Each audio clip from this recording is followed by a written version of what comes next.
Saya kira langsung saja.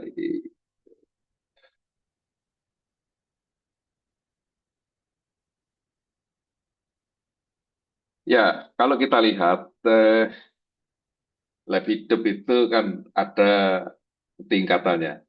Jadi yang paling paling di bawah itu adalah level rintisan, level mikro. Sebetulnya adalah lab itu kan berangkat dari aktivitas riset. Jadi apalah artinya lab kalau tanpa riset? Lab bisa dibentuk dari riset, tapi eh, biasanya tidak lazim kalau sebaliknya, karena ada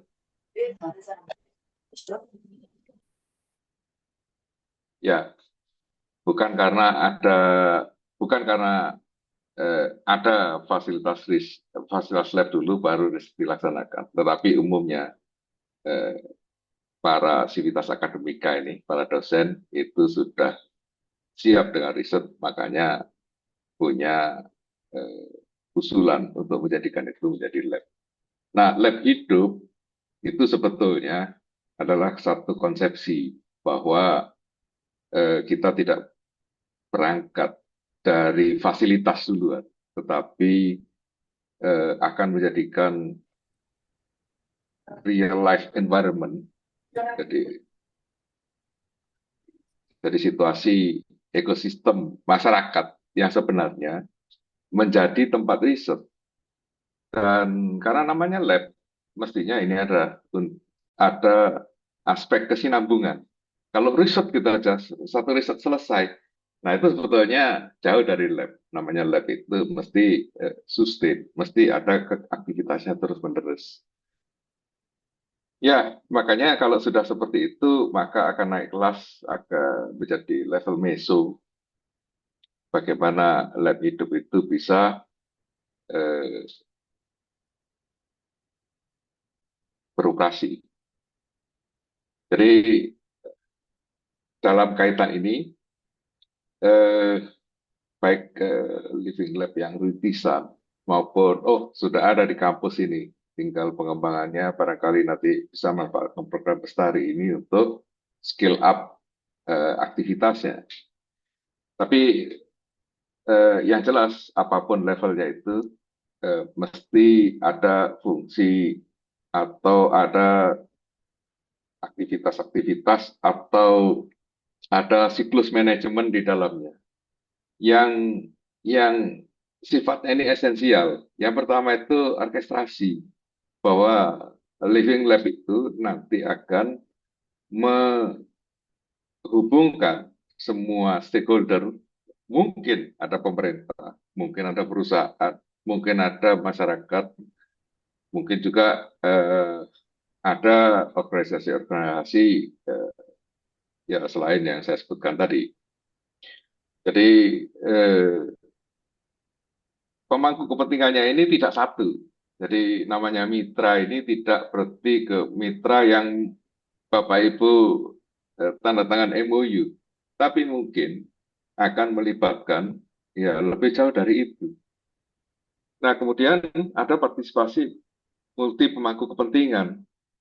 Jadi karena prosesnya ini ya sebetulnya adalah multi riset gitu ya, multi riset, maka kita tidak membatasi kontak hanya dengan satu atau dua mitra saja, tetapi bisa ke stakeholdernya mitra, sampai ke stakeholdernya mitra. Dan kemudian ada keterlibatan aktif pengguna di sini. Jadi ya namanya living lab itu ya ekosistem hidup, maka tidak bisa yang aktif itu hanya orang kampusnya saja, sedangkan yang lain ini ya kita perlu dorong-dorong gitu ya. Ya kalau kalau dorong Masih ikut kan? sesuatu yang nanti bisa menggelinding sendiri, ya kita akan ringan. Tapi kalau ya, tetapi kalau aktivitasnya itu hanya ada di orang kampus saja, sedangkan pemangku kepentingan lain ini sangat pasif, ya ini ibaratnya itu adalah dorong truk tronton gitu ya. Jadi berat sekali dan nanti akan energinya terbuang banyak untuk satu dampak yang tidak tidak tidak besar. Nah, kemudian ciri-ciri keempat ini ya, itu ada co-creation. Jadi mitranya ini bagaimana didorong bisa memanfaatkan hasil-hasil riset. Jadi co-creation ini, kalau creation saja itu kan yang diproduksi oleh researcher, tetapi co-creation adalah sesuatu yang di-create oleh mitra, pemangku kepentingan lain selain researcher yang di kampus. Jadi untuk sampai ke sana ya diperlukan engagement yang memadai supaya eh, mitra itu punya motivasi yang cukup untuk bisa memulai aktivitasnya dan harapannya ini bisa sustain. Nah, jadi di situ motivasi saja nggak cukup dengan propaganda, tapi harus dengan real value, harus dengan nilai yang memang memberikan benefit ya bagi semua stakeholder. Kalau hanya ya memberikan manfaat ke satu mitra, yang lainnya nggak dapat manfaat, ya kalau di pelajaran biologi itu ada mood simbiosis gitu ya, ini jangan-jangan mengarah ke parasitisme yang benar sih mutualisme, mestinya bisa semua pihak ini bisa mendapat manfaat. Ya, kemudian ciri yang berikutnya itu adalah real life setting. Jadi ini yang di environment yang sebenarnya eh, tidak pakai model yang sangat terkendali yang biasanya kita running di lab. Jadi real life setting itu dengan kompleksitas yang ada di ya real life situation. Jadi di real world ya dunia yang sebenarnya ini kompleks sekali.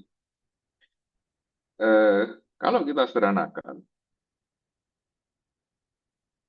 maka sebetulnya kita tidak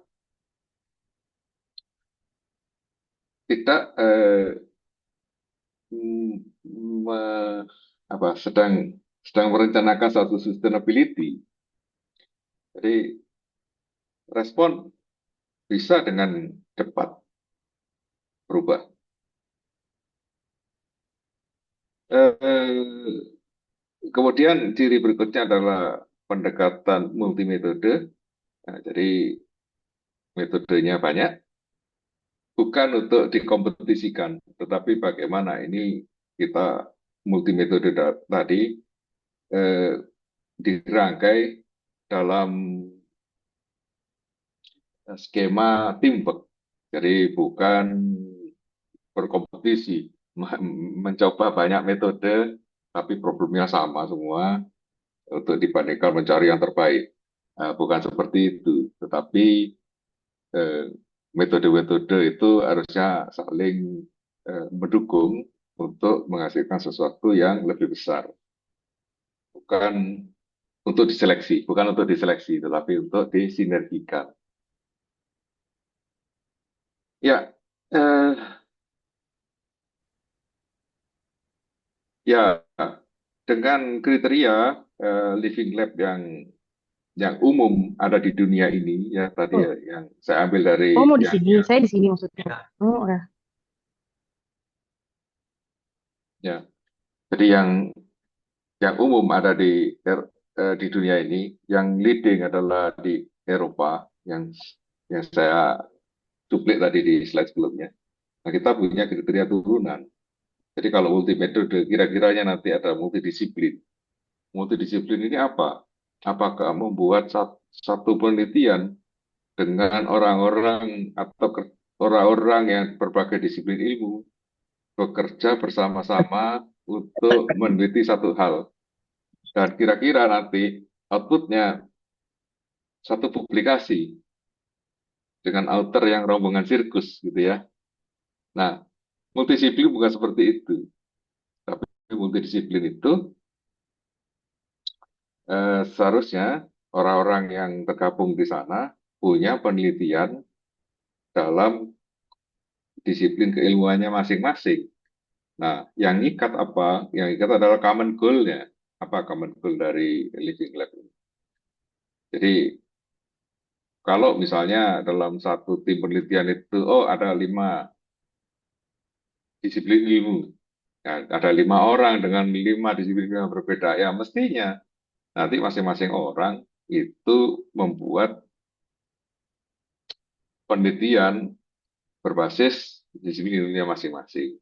Jadi kalau misalnya, oh di situ ada unsur teknologinya, oh ada unsur pemasarannya, mesti orang pemasaran ya tentunya akan riset di dalam disiplin ilmunya pemasaran, tidak ikut-ikutan misalnya membuat perangkat lunak semua ya. Kalau nanti ada teknologinya di sana, ada elektronika, ya, ya orang elektronika akan meneliti di wilayah elektronikanya. Kalau ada orang perangkat lunaknya, ya akan meneliti di wilayah perangkat lunak. Dan itu bisa menghasilkan,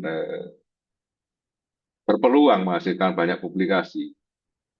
Tapi yang terpenting di program Bestari ini bukan publikasinya, tetapi adalah impact-nya. Nah, yang kedua, ini tidak berhenti di prototip.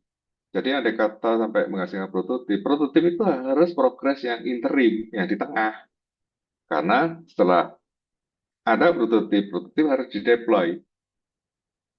Nah, dari deployment tersebut, ya sebisa mungkin itu saat yang baik untuk membuat koneksitas dengan grow creation-nya. Nah, setelah dua-duanya itu bisa berjalan, ada penelitian pasca deployment. Jadi itu responnya bagaimana, diteliti lagi. Ini tidak bisa begitu saja ya. Ini pakai teori-teori yang didapatkan dari studi literatur. Karena posisinya kita itu kan negara dengan jumlah penduduk yang sangat banyak. Jadi kemudian ada eh, apa ciri-ciri di negara kita atau bangsa kita, baik itu kulturnya, kemudian ya apa situasi ekonominya, situasi adaptasi mereka terhadap saintek yang berbeda-beda. Nah, itu bisa membuat respon yang berbeda kalau kita ambil dari eh, hasil penelitian orang lain yang di belahan dunia yang lain. Gitu. Nah, kemudian karena Indonesia itu dominan, ya faktor penduduk itu adalah faktor dominan negara kita, maka ya sepantasnya lah bahwa respon sosial itu diteliti. Dan ini di banyak hal, ya ini respon sosial itu menjadi kekuatan. Ya, contoh dalam hal teknologi apapun ya. Yang sekarang ini yang sangat agresif, misalnya teknologi informasi. Nah, respon sosial itu ternyata menjadi kunci bahwa satu teknologi itu nantinya bisa bisa sustain atau bisa menang di pasar atau tidak. Nah, teknologi yang lain sama ada ada respon sosial. Jadi tidak cukup bahwa ya prototip atau rancangan-rancangan itu ya sudah bisa memerankan fungsinya selesai. Enggak. Karena kalau itu kita kepingin menjadi impact, maka hasil penelitian kita itu harus dipakai oleh masyarakat. Entah itu dipakai government atau perusahaan. Nah, di situ ada orang-orang yang sangat menjadi penentu dalam adopsi teknologinya. Jadi ada eh, ya kalau di bisnis itu ada buying decision. customer adalah raja, begitu. Mereka-mereka ini harus dikondisikan atau harus kita harus punya value yang memadai untuk bisa melewati barrier, ya, barrier mereka terhadap sesuatu yang baru. Ya. Itu persepsional.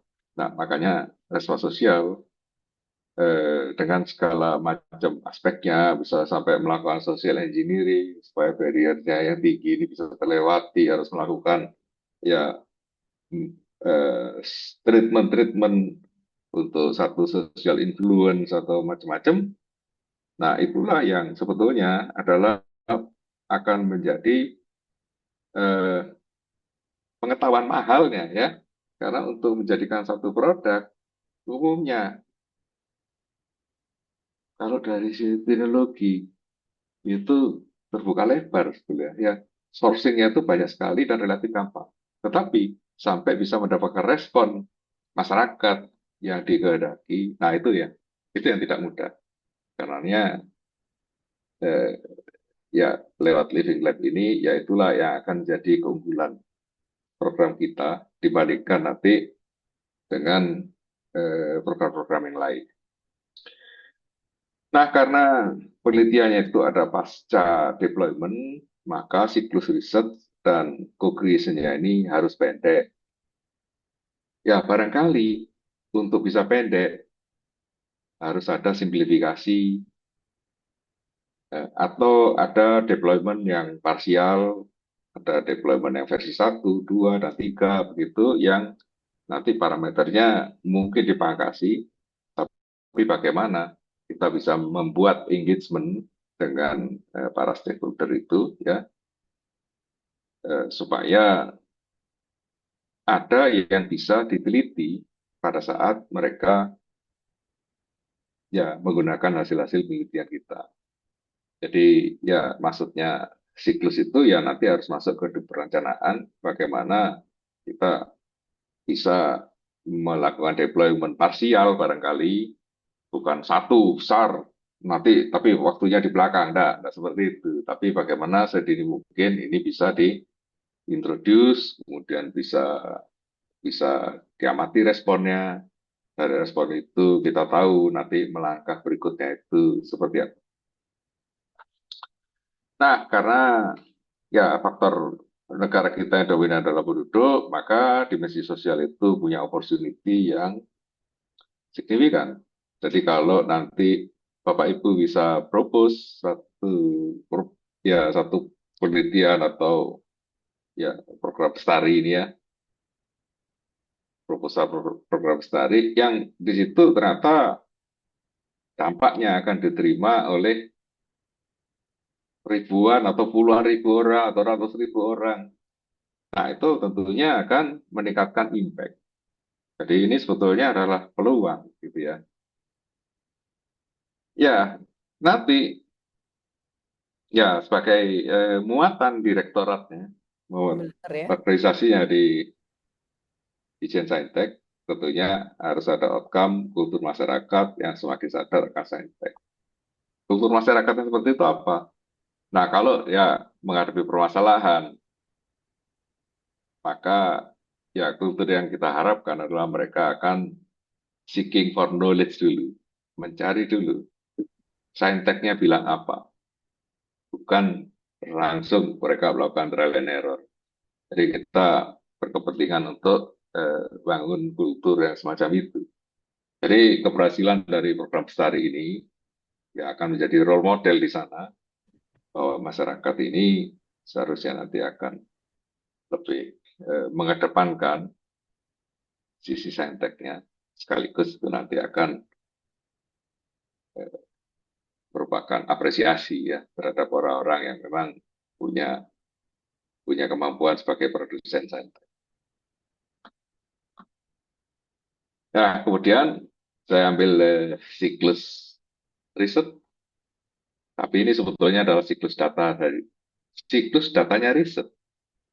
Tapi seperti ini, data dan riset itu sebetulnya kan data itu materialnya, riset itu activity-nya. Dua itu setangkup itu ya, sanggup. Dua-duanya ini Oh ya, kuliah. eh,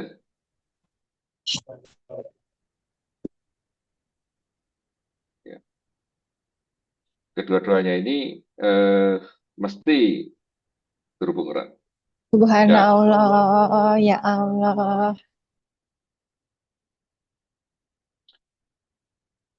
eh, mohon moderator menertibkan yang suara-suara bocor ya. Eh, ya, yang pertama tentu plan and design.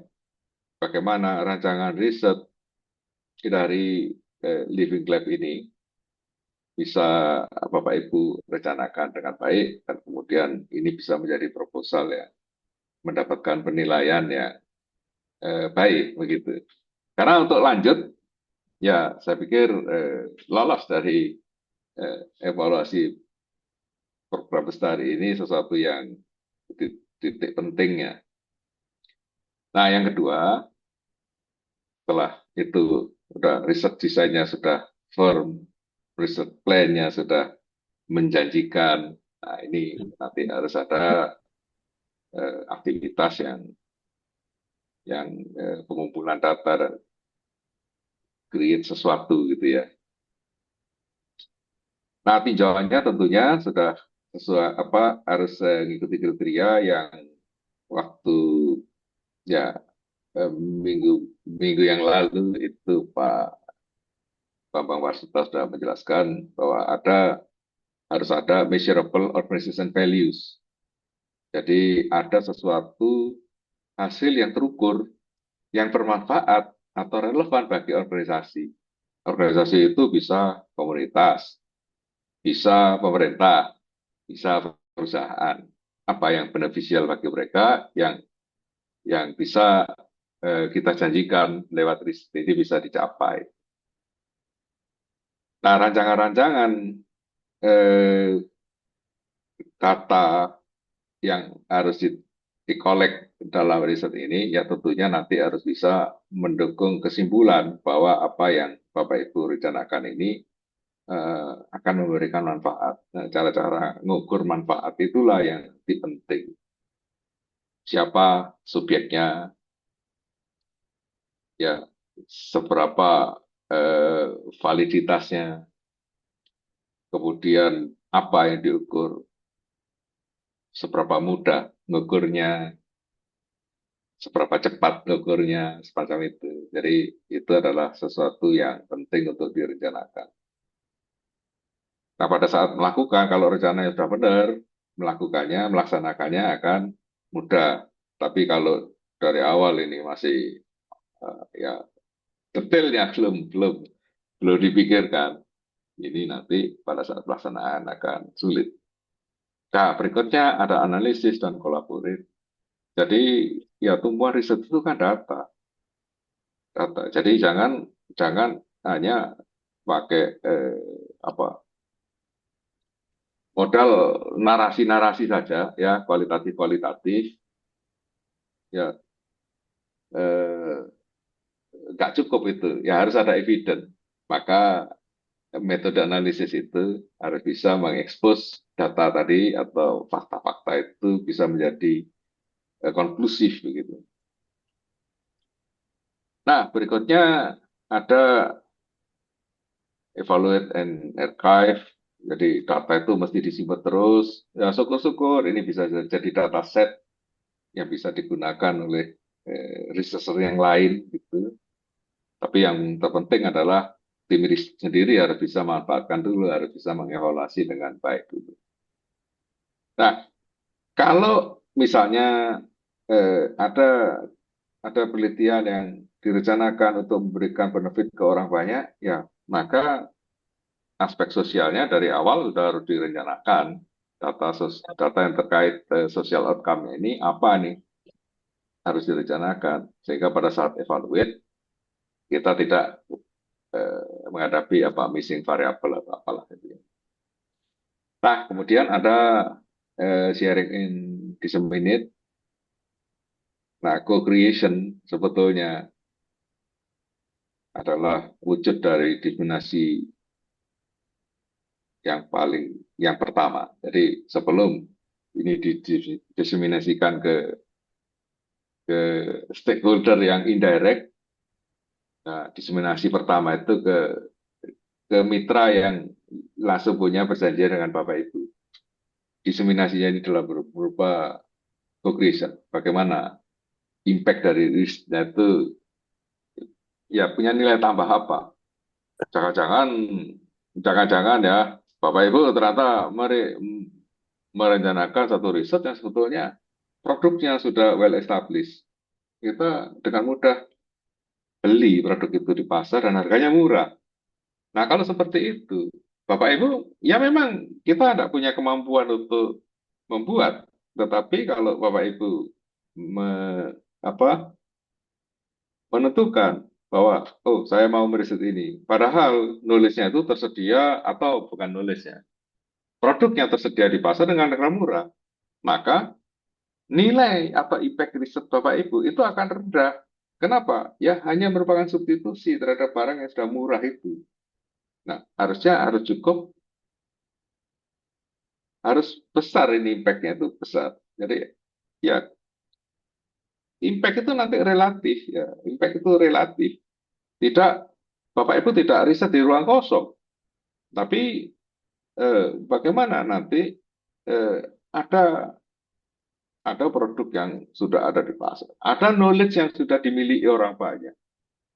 Ya kalau itu dipertajam ternyata nilai tambahnya sudah nggak banyak lagi, ya maka rugi ya, Bapak Ibu akan rugi.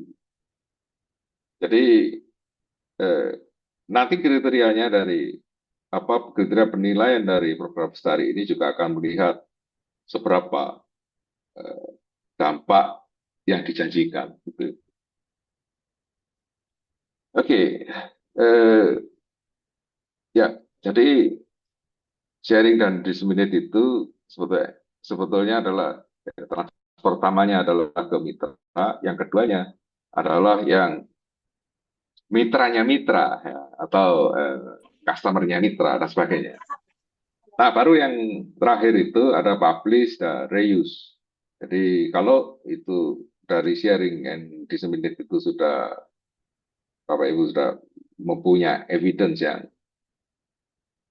eh, cukup bagi pembuktian satu benefit, bagi satu adopsi ya dari masyarakat, maka ya nanti bisa publikasinya ya bisa memasukkan aspek sosialnya. Ya, jadi publish and reuse, misalnya kalau ada orang lain nanti akan meneliti, akan melihat datanya dulu, nah data itu bisa di-reuse bagi penelitian. Jadi evident yang dipakai untuk menyimpulkan sesuatu, mestinya bisa direkonstruksi, gitu ya. Nah, ini ada satu contoh penumbuhan ekosistem. Nah, ini kebetulan yang apa yang ada dalam kasus ini adalah model untuk urban development. Nah, kalau Bapak Ibu nanti mengembangkan ekonomi daerah, misalnya bagaimana menumbuhkan ekonomi daerah, melihat potensi daerah. Nah, ini mesti langkah-langkah awalnya itu mesti definisikan dulu social value-nya. Dan itu harus diidentifikasi dulu mana yang bisa menjadi benefit bagi masyarakat. Kemudian itu dimasukkan ke dalam rancangan project atau rancangan riset. Nah, kemudian mesti ada prioritisasi mana ini yang lebih important, mana lebih penting, mana yang belakangan aja lah. Itu nice to have, belakangan aja. Ini yang important. Jadi ya pilih dulu, pilih baik-baik karena kita kan berkepentingan dengan siklus yang pendek, maka prioritisasi ini ya sangat menentukan dalam memendekkan rencana riset, ya memendekkan rencana riset supaya siklus deployment-nya itu ada di dalamnya. Kalau siklus deployment itu di belakang atau pasca riset, nah itu pasti pasti nanti gampang reject gitu ya, gampang ditolak ini usulannya. Nah, kemudian di dalam skema Bestari ini juga ya, mesti ada monitoring dan mengelola penyelarasannya dengan social outcome ya. Jadi research objektif atau living life objektif ya harus diselaraskan dengan social outcome. Ya, kemudian ya tentu saja nanti social value itu mesti kita pantau terus-menerus ya. Kita pantau, harus ada orang yang mungkin akan punya concern lebih dalam hal memanage social value-nya ini. Jadi kalau misalnya ada Bapak Ibu dari teknologi bekerjasama dengan orang-orang sosial yang memang punya kemampuan melihat lebih jeli dalam fenomena sosialnya. Nah, mereka inilah yang akan menjadi semacam bukan sekedar tibuk, tapi sebagai counterpart gitu ya, ikut menilai efektivitas teknologinya ini seberapa atau benefit yang didapatkan orang ini dari teknologi itu seberapa ya. Ini perlu sudut pandang yang jernih gitu ya. Makanya ya sekaligus perlu dipantau terus-menerus. Ada orang yang memang bertanggung jawab itu. Makanya di sini disebutkan stewardship. Jadi tidak hanya sekedar eh, ya jadi apa? Jadi ukuran-ukuran yang klise, tapi ini harus ada harus kaya dengan aksi koreksi. Karena respon itu mengejutkan loh. Ya, jadi respon itu mengejutkan. Ya, saya barangkali ambil contoh saja ya. Ya, di Kementerian Sosial itu ada program Keluarga Harapan. Nah, rancangan awalnya ini membuat satu cash transfer program yang kondisional. Apa kondisinya? Kalau para orang tua yang dibantu itu komit ke dalam pendidikan anak-anaknya. Jadi kalau anaknya bolosan, program itu bisa dicabut. Yang kedua, mereka harus concern kepada pertumbuh kembangannya dengan memeriksakan rutin ke posyandu. Nah, di awal-awal, oke, itu menjadi skema yang menarik karena masuk akal, ya, karena masuk akal bahwa orang akan diberikan sejumlah rupiah yang ditransfer 3 bulan sekali, dan itu bisa dipakai untuk menjadi tambahan bagi pendidikan atau kesehatan anaknya. Eh, ya, komitmen itu mudah untuk didapat ya. Sekarang ini siapa orang tua eh, yang nggak kepingin anaknya sekolah? Sulit sudah menemukan. Ya, semua orang tua kepingin anaknya sekolah. Jadi artinya cepat ini, gesernya cepat ya. Terus sekarang yang dihadapi apa program itu?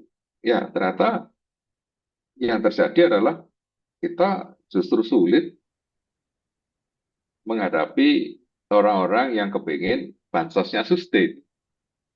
Orang-orang yang berusaha mendapatkan bansos terus-menerus.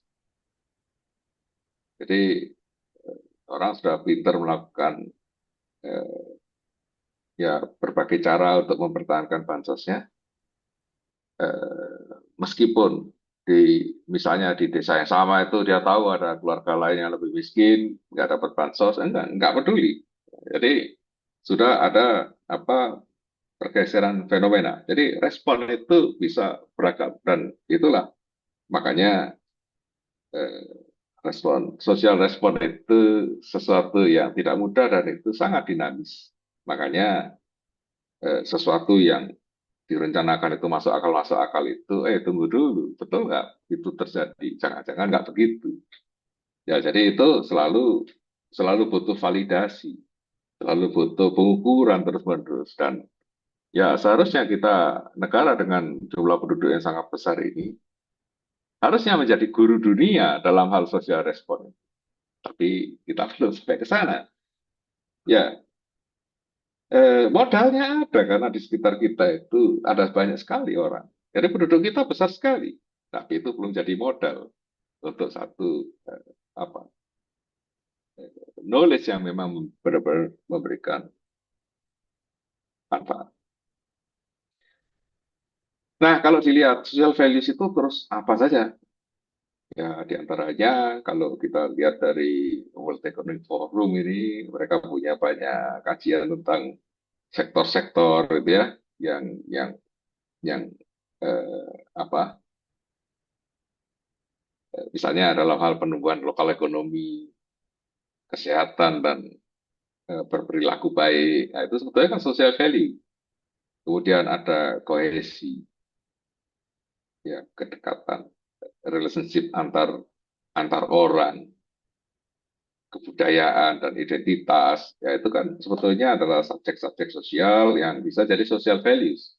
Bisa jadi itu tidak tangible, bisa jadi itu tidak bisa dikuantisasi seperti halnya potensi ekonomi, tapi itu bisa menjadi social values atau menjadi outcome yang diangkat dalam program Bestari. Kemudian ada diversity, ya kita punya keberagaman yang luar biasa ya. Ya, bagaimana eh, mungkin ya, mungkin aspek sosial itu bisa ada social experimentation ya. Kemudian apa ada kajian terhadap diversity, terhadap equity itu kesetaraan gitu ya, inklusi. Nah, kalau itu misalnya, ya penelitian ini punya mitra pemerintah, pemerintah daerah ya bisa melaksanakan apa ikut dalam eksperimentasi sehingga mereka bisa menajamkan program-programnya bisa menjadi lebih punya manfaat atau punya uh, social values bisa menghasilkan lebih social values. Nah itu uh, akan menarik dan ya sekaligus itu tantangan karena orang biasanya apa ya sudah jadi gejala yang umum bahwa kita kurang care dengan outcome-outcome. Pokoknya bagaimana program kerja itu bisa jalan, anggaran terserap, ya sudah dampaknya seberapa, ya sudahlah. Kalau ada dampak itu rezeki gitu ya. Nah ini kalau bisa kebiasaan buruk dari pemerintah itu bisa diubah dengan saintek, dengan living debt, nah, tentunya itu akan menjadi eh, breakthrough ya, terobosan yang luar biasa. Gitu. Ya, sebetulnya aktor-aktor itu bisa apa saja, bisa langsung komunitas, bisa perusahaan, bisa pemerintah. Nah, dalam hal pemerintah atau public service ini, katakan kalau lihat dari teorinya, mereka ini dipengaruhi apa sih ini? Mereka akan dari internal pemerintahnya ya, sudut pandang pemerintahnya, bahkan ada outsiders, lawan politik atau apalah itu ya, atau orang luar yang ada supply chain ke konsultan-konsultan yang mereka kontrak atau internal dari diri mereka, kemudian ada lewat jalur politik dan jalur komunitas. Nah, coba kita lihat. Supply chain itu ada konsultan. Bapak Ibu yang selama ini sudah menjadi konsultan di pemerintah daerah atau pemerintah pusat, ya artinya ya punya modal, punya capital yang bagus untuk bisa mempunyai akses dalam penelitian atau skema Abstari. Yang kedua, misalnya kalau Bapak Ibu tidak di-hire sebagai konsultan, tapi suaranya selalu didengar ini, karena mungkin ya situasi politik itu sangat dipengaruhi oleh pemikiran atau statement Bapak Ibu. Nah, itu bisa dari political yang expert, atau aktivis, atau interested citizens, dan sebagainya. Nah, terus dari sisi community, barangkali ya, ada organisasi kampus, ya, ada komunitas-komunitas yang memang berpengaruh di situ ya, atau terdampak. Nah, itu bisa jadi sumber dari eh, jalan masuk untuk bisa ya menjadikan pemerintah ini sebagai aktor. Jadi nanti ada eh, sisi inovasinya Bapak Ibu yang menjadi komoditasnya Bapak Ibu. Nah, inovasi ini itu kalau bisa menjadi kebijakan atau dieksekusi oleh pemerintah, pemerintah itu kan punya anggaran, punya dana yang besar untuk melaksanakan sesuatu. Nah, tetapi belum tentu mereka punya pemikiran yang besar atau pemikiran yang besar, tapi detailnya kurang gitu ya. Jadi ya terserah lah nanti Bapak Ibu melihatnya itu kekosongannya ada di mana, itulah yang menjadi opportunity. Tapi yang jelas kalau resourcesnya ini kenceng dan bisa lebih adaptif dalam menyesuaikan terhadap risetnya Bapak Ibu, maka co-creation itu nanti akan menjanjikan. Nah, lain halnya kalau ini perusahaan. Perusahaan biasanya punya target-target yang sudah terbatas. Mereka harus berkompetisi, karenanya nggak begitu punya eh, keleluasaan finansial untuk dana ini itu yang sifatnya eksperimentasi. Tapi kalau pemerintah umumnya cukup ini resourcesnya. Jadi kalau makanya ini adalah satu potensial untuk bisa digandeng untuk menjadi aktor supaya co-creation-nya eh, bisa bisa tinggi atau intens gitu. Komunitas bagaimana? Ya komunitas bisa juga, tapi terbatas, terbatas. Kalau Bapak Ibu menjanjikan perubahan dalam satu desa, kemudian ada tim periset lain yang mengusulkan bisa mempengaruhi orang satu kabupaten atau setengah kabupaten, tentu skornya nanti akan lebih banyak atau lebih tinggi tim periset ya yang mengusulkan impact-nya setengah kabupaten daripada satu desa.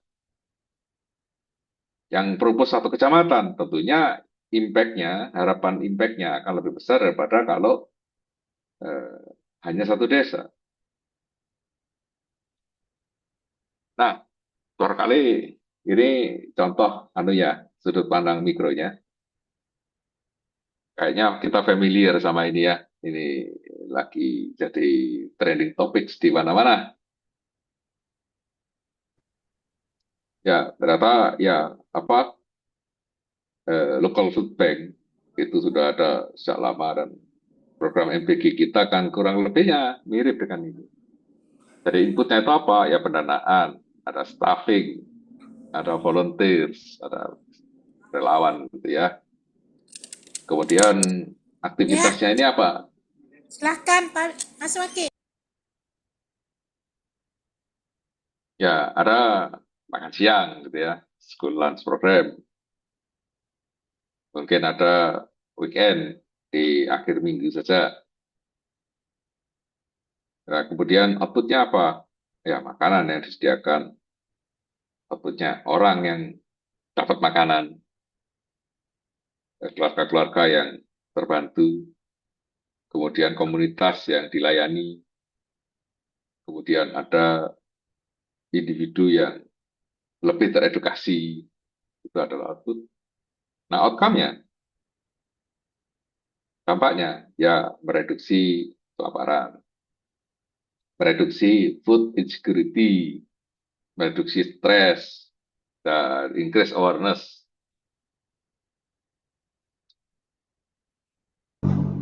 Ya, even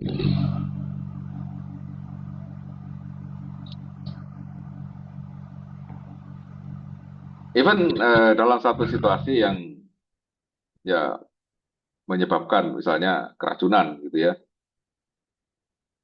Dari sisi knowledge ini akan tetap jadi beneficial.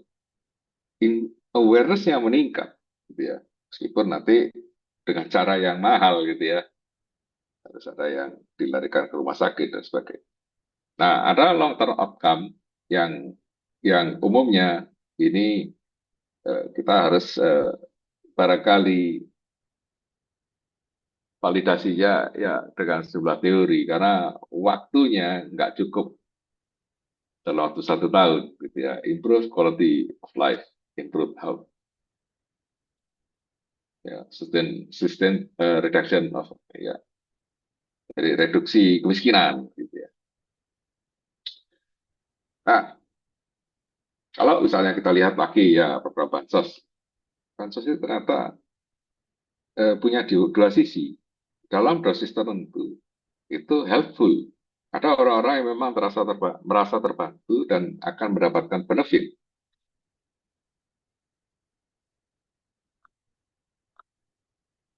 Ya, kalau dipetakan ini, orang-orang vulnerable ini nanti akan dapat benefit, ya, bahwa terjaga kehidupannya, paling nggak dia survive. Nah, kemudian kalau sudah stabil, ini biasanya, ya ini kalau programnya makanan, ya nggak akan ngangkat ke kanan lagi, harus ada program yang lain lagi. Kalau untuk keluarga-keluarga yang seperti penerima manfaat yang selama ini, penerima bansos selama ini, pemberdayaan ekonomi itu akan lebih menjanjikan. Nah, di sini dikatakan ada exit-nya, sustainable sebagai exit. Kalau di Kementerian Sosial bagaimana? Pada saat orang itu sudah mencapai atau income-nya di atas UMK, maka sebetulnya dia sudah nggak butuh bansos. Karena UMK itu adalah besaran yang disepakati di kabupaten itu bahwa pegawai dengan income sekian itu sebetulnya sudah terpenuhi kebutuhan minimalnya begitu. Jadi itu bisa dipakai ukuran sebagai exit kriteria. Bantuan pemberdayaan ekonominya ya selesai kalau sudah mencapai income yang eh, lebih besar dari UMK. Jadi ada nanti misalnya lagi ada respon yang berbeda. Ada yang memang bisa mengikuti program, ada yang menyalahgunakan. Dan itu selalu ada. Negative measure itu Bapak Ibu harus aware gitu ya. Di samping positive measure, sediakanlah ya, alokasikan negative measure. Karena bisa jadi itu menjadi knowledge baru bagaimana mengendalikan supaya negative measure-nya ini tumbuhnya eh, tidak lebih besar daripada positive measure-nya. Dan ya umumnya seperti itulah ya. Seperti itu. Jadi bansos itu dalam dosis tertentu itu useful, tapi kalau sudah overdosis ini kayak narkoba, akan membuat orang edik, akan membuat mental damage. Dia tidak miskin lagi, tapi mentalnya miskin. Nah, seperti itu ya, yang ukuran-ukuran yang perlu dikembangkan. Nah, tentu saja nanti Bapak Ibu berkepentingan untuk membuat ukuran-ukuran yang sederhana supaya tidak menimbulkan bias dalam pengisiannya dan tidak menjadi debat yang berkepanjangan. Eh, ya, jadi ini merupakan satu apa ya pemicu saja bahwa ya dalam aspek sosial ini sebetulnya tidak bisa dihindari untuk situasi di Indonesia. Maka keberadaan dimensi sosial ini jadi sesuatu yang penting karena ya faktor penduduk itu satu dominan dan respon terhadap teknologi, respon terhadap sains itu bisa banyak surprise responnya di sosial responnya itu bisa surprising. Makanya kalau ada penelitian ke sana kita akan jauh ya lebih memperkaya knowledge kita. Oke, barangkali itu pemicu yang bisa saya sampaikan. Berikutnya saya kembalikan ke moderator untuk sesi berikutnya. Baik, terima kasih kami ucapkan kepada Bapak Suhadi Lili atas pemaparan materinya. Selanjutnya kita akan memasuki sesi tanya jawab. Bagi Bapak dan Ibu yang ingin mengajukan pertanyaan, silahkan menggunakan fitur raise hand agar dapat kami beri kesempatan untuk bertanya secara langsung. Silahkan dan Bapak Ibu yang ingin bertanya secara langsung.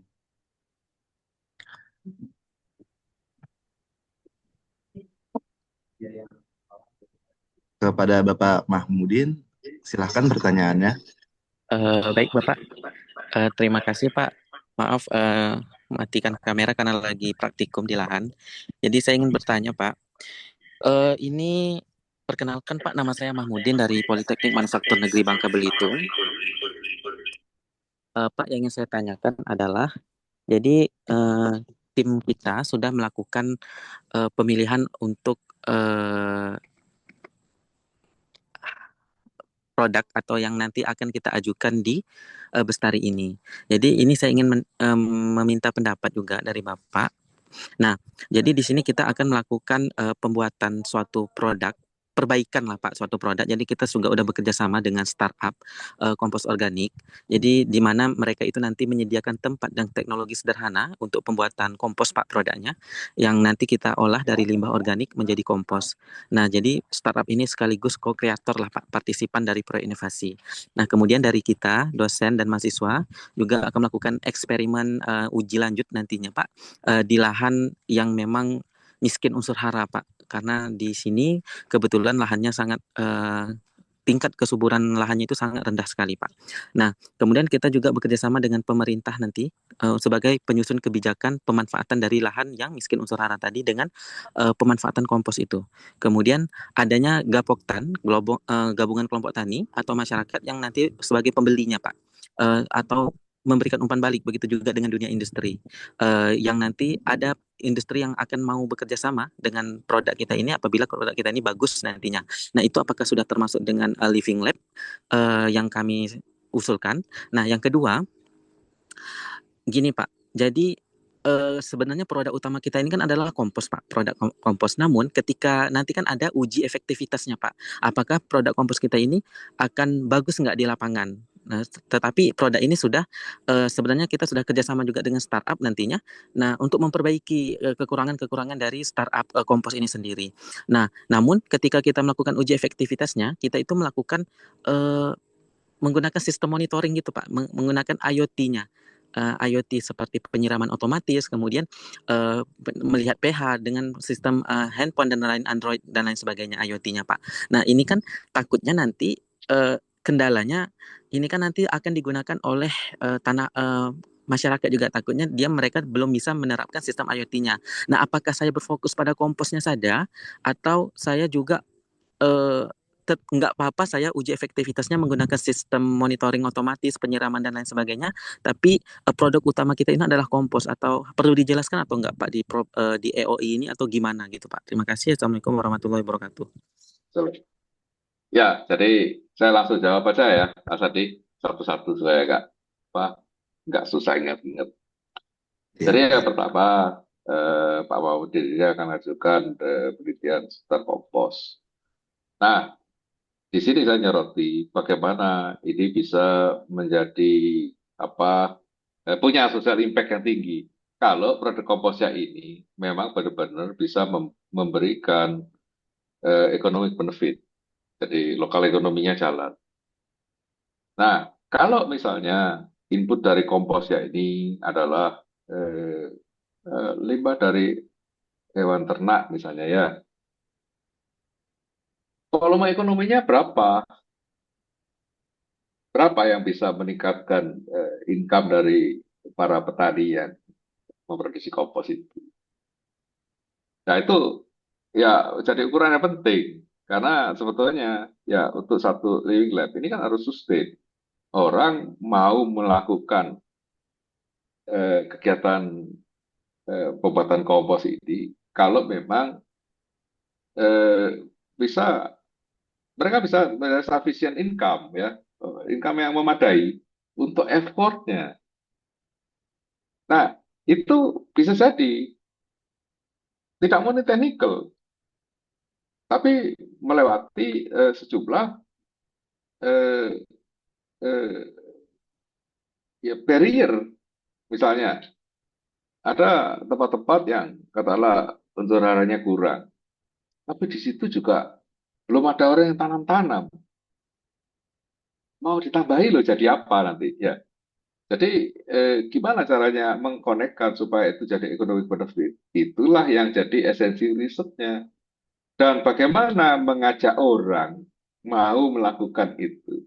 Even mereka eh, belum yakin betul benefitnya. Tapi bagaimana Anda melakukan persuasi atau nanti ada partnership dengan pemerintah daerah sehingga ini menjadi kegiatan yang masif pada satu titik hitungan-hitungan teknisnya sudah memastikan mereka akan mendapatkan sufficient benefit. Nah, itulah yang sebetulnya nanti akan menjadi apa kunci dari sustainability-nya. Nah, pemakaian IoT misalnya. Ya. IoT ini ada banyak proposal tentang IoT ini. Ada pertanian presisi, ada yang dikalungkan ke ternak ya. Kita lihat masalah di kita itu ya, yang diselesaikan dengan IoT itu pernah pemantauan pertumbuhannya. Padahal problem masyarakat itu, misalnya kalau nanam durian, problemnya adalah pencurian gitu ya. Jadi resiko terusnya pencurian, bukan bukan penumbuhan durian. Nah, ini artinya ya eh, sebetulnya untuk IoT yang sama itu bisa menyelesaikan masalah yang lebih krusial gitu ya. Nah, dalam hal kompos ini, seberapa signifikan nilai tambah IoT? Nah, jangan-jangan kalau komposnya ini baik, produktivitas tanaman itu sudah gampang untuk diamati bahwa ini lebih gemuk, daunnya lebih lebar, buahnya lebih besar, atau panen lebih cepat. Itu adalah hal-hal yang obvious yang bisa bisa dihasilkan dari hasil kompos itu. Dan itu mungkin yang di rekayasa pertama adalah persepsional, nggak apa-apa. Tapi berikutnya dari persepsi itu memang akan satu saat mereka akan masuk ke dalam fase penagihan ya. Mana ini? Saya sudah setengah tahun ini pakai kompos ini, tapi income saya belum naik. Misalnya, ya akhirnya orang nagih. Apakah saya teruskan? Terus yang kedua, oh komposnya ini ya memang useful, tapi volume produksinya terlalu kecil, butuh scale up. Nah, gimana caranya menggalang partisipasi masyarakat lebih banyak? Atau bagaimana caranya untuk meningkatkan volume komposnya itu sebelum. Nah, masalah efektivitas mungkin pada saat pembuatan kompos ini mungkin ya eh, tidak ya masih berjuang untuk mendapatkan formula yang lebih optimal dari sisi teknologinya. Tetapi kalau bisa dikompensasi dengan ngajak orang lebih banyak, produksi kompos yang lebih banyak, ya ini yang juga sebetulnya bisa menjadi solusi jangka pendek. Sambil nanti melakukan improvement terhadap efektivitas teknis produknya itu bisa menjadi ya iterasi 2 atau iterasi 3 begitu. Saya kira demikian ya Pak Mahmudin. Baik Bapak, terima kasih Pak. Terima kasih Pak Lili atas tanggapannya. Selanjutnya kepada Bu Saidah, dipersilakan untuk bertanya.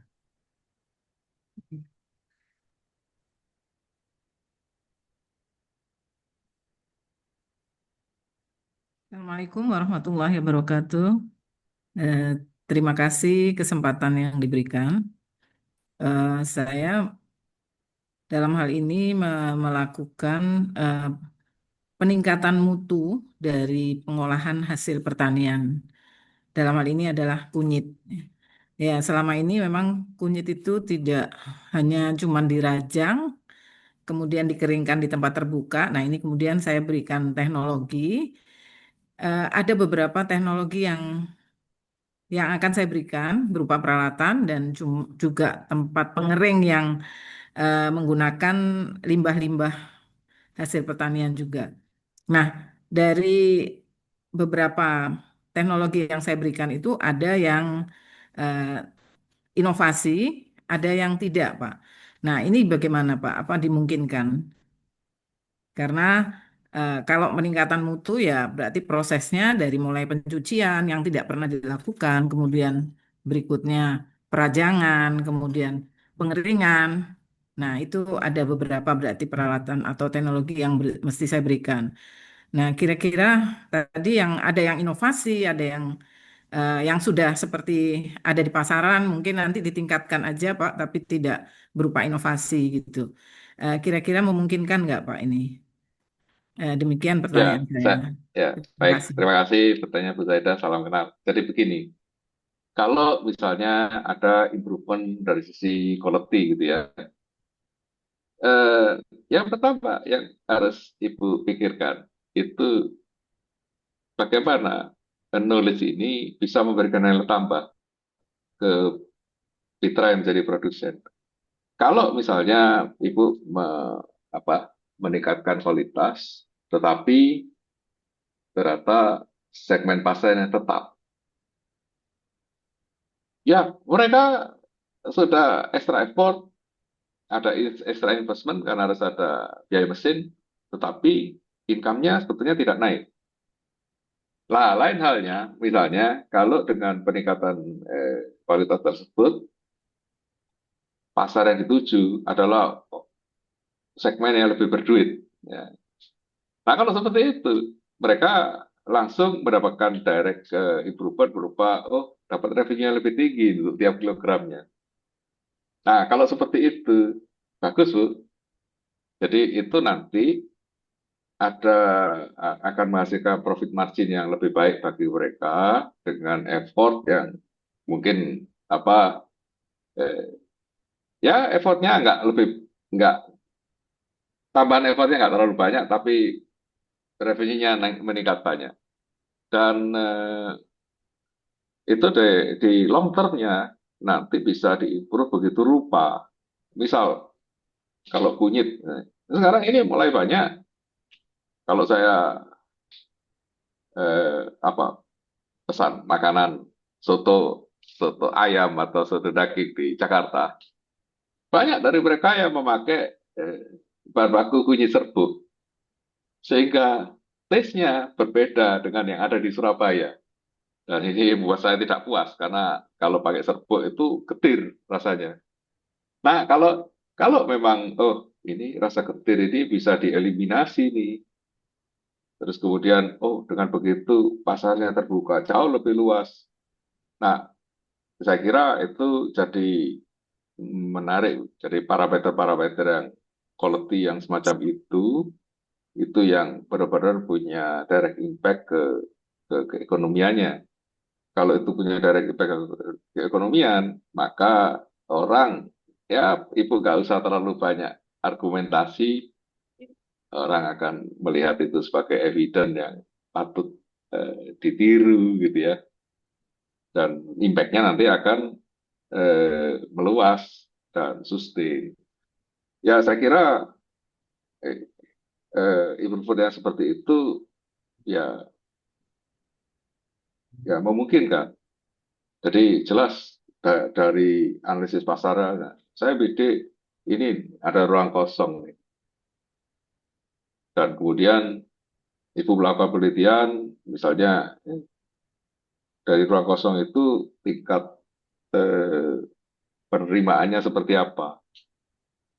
Kalau rasanya begini dengan harga harga yang ditingkatkan jadi segini. Eh, kalian masih mau nggak pakai produk ini gitu ya? Kalau itu bisa, oke, di di riset di awal dan kemudian terkonfirmasi pada saat co-creation-nya itu dilaksanakan, maka ya perfect, itu bisa bisa apa menjadi sesuatu yang useful atau punya dampak. Tapi kembali lagi nanti begini ukurannya ya Bu, bahwa inovasi itu kan ukurannya tidak hanya degree of novelty, tapi ada significant economic increase. Jadi kalau kita ngambil definisi inovasi dari OECD, nggak hanya degree of novelty, tapi ada significant economic increase. Kalau sekedar baru, tapi nggak punya daya dorong ekonomi, nah ini sebetulnya nggak masuk kategori inovasi. Ya, kira-kira gitu ya Bu. Jadi ini sebetulnya terbuka, tinggal kalau kalau itu Ibu mandang sebagai sesuatu yang umum. Nah, yang kita kejar nanti apa unique value-nya? Oh, ini situasi persaingannya ada nih mesin-mesin yang seperti ini. Ya, sekarang ngejarnya adalah apa unique value. Kalau sekedar sama dengan apa yang di pasar, ya tentu untuk apa ada penelitian dalam hal machinery-nya misalnya ya, permesinannya. Sekarang itu bisa aja pakai beli aja produk yang ada. Tapi oh, berarti yang diteliti apa nih? Metodenya misalnya. Metodenya yang nggak bisa dibeli. Silakan. Jadi selalu ada opportunity, selalu ada kesempatan, dan selalu ada eh, ya eh, ya Bapak Ibu pasti punya inilah, punya passion di sana yang mestinya lebih lebih ngerti dari saya. Pasti ada jalannya. Tapi harap melihat outcome keekonomian dulu karena itu adalah syarat untuk sustain. Kalau kalau mitranya itu bisa merasakan profit yang lebih tinggi, maka dia akan menjadi haus akan inovasi. Jadi itu akan jadi sumber penelitian terus-menerus. Kalau itu bisa menjadi sumber penelitian terus-menerus, nah itulah sustainability dari living lab-nya. Gitu ya, Bu? Iya. Ada yang saya tanyakan lagi, Pak. Sementara ini mereka menjualnya ke tengkulak ya dalam keadaan kering tapi kotor ya, Pak. Nah, saya nggak tahu juga apakah dari pihak tengkulak itu nanti diproses kembali. Tapi otomatis nilai yang diperoleh itu rendah. Kemudian dengan cara saya melakukan treatment untuk meningkatkan mutu ini, dengan melakukan nantinya pengujian lab itu dalam hal arti tingkat apa namanya kandungan kurkumanya karena nantinya akan kepengennya dipasarkan ke industri-industri makanan, industri apa obat, kemudian industri farmasi ya dalam hal ini, kemudian industri yang lain yang terkait dengan makanan dan minuman apa. Nah, kemudian saya melakukan uji labnya nanti dalam uji apa kandungan kurkumanya dari hasil pengeringan itu, kemudian kadar airnya dan sebagainya, sehingga itu nanti yang mungkin bisa memberikan nilai tambah dari pihak eh, masyarakat dalam hal ini ke Poktan tadi yang mendapatkan apa manfaatnya. Ya, izin bertanya, ada nggak anggota tim risetnya yang bisa mencarikan alternatif supaya simpul penjualannya nggak lewat tengkulak? Nah, ini kita nggak nuntut Pak kalau harus dalam 1 tahun ini sampai ke sana Pak. Nanti mungkin di tahun berikutnya barangkali yang bisa melanjutkan memungkinkan nggak itu Pak? Jadi Jadi pemasarannya. barangkali dijajaki dulu aja Bu, siapa tahu ada yang menyanggupi. Karena kita nggak tahu loh, ada orang-orang yang jago pemasaran dan sebagainya. Termasuk mereka yang sudah punya kenal dengan industri jamu ini, jamu itu, atau ada yang nilainya lebih tinggi dipakai untuk apalah gitu ya, Iya. pabrik-pabrik minuman, atau mungkin Ibu sendiri bisa menggandengkan dengan industri minuman berbasis kunyit atau apa di sana. Sehingga nilai jualnya lebih tinggi dan mereka mendapatkan kepastian pasok, kepastian quality gitu ya. Nah, sebetulnya ya itu apa yang perlu explore. Supaya kalau itu berhasil Bu, bisa meningkat drastis. Ya, drastis itu berapa? Ya harusnya income-nya naik paling tidak 50, meningkat lebih dari 50% gitu ya, dari semula. Nah, maka itu sesuatu yang menarik. Tapi kalau untuk alatnya ini siapa yang biayai? Dari penelitian bestari. Nah, berarti nggak bisa di skill up ke eh, pengusaha yang lain. Nah, tapi kalau misalnya dari hitungan bisnisnya, peningkatan revenue-nya ini cukup untuk membeli mesin. Nah, ini ada apa? Ini sudah cukup rasionalnya bahwa apa yang diteliti ini menghasilkan sesuatu yang nantinya sustain. Dan lagi pula ini Bu, apa sebetulnya pendanaan dari ini ya, dari Bestari ini nggak bisa untuk dihibahkan ke pengrajinnya, enggak. Jadi sebetulnya adalah ya modal untuk eh, living lab-nya, menjadi asetnya living lab, bukan di nanti diserahkan ke mereka. Ya dipinjamkan boleh, tapi asetnya rasanya tidak begitu ya. Jadi benar-benar nanti kalau kalau kalau merencanakan misalnya mekanisme plus mesinnya, ya dipikirkan lah bahwa bagaimana caranya mesin itu terjangkau dan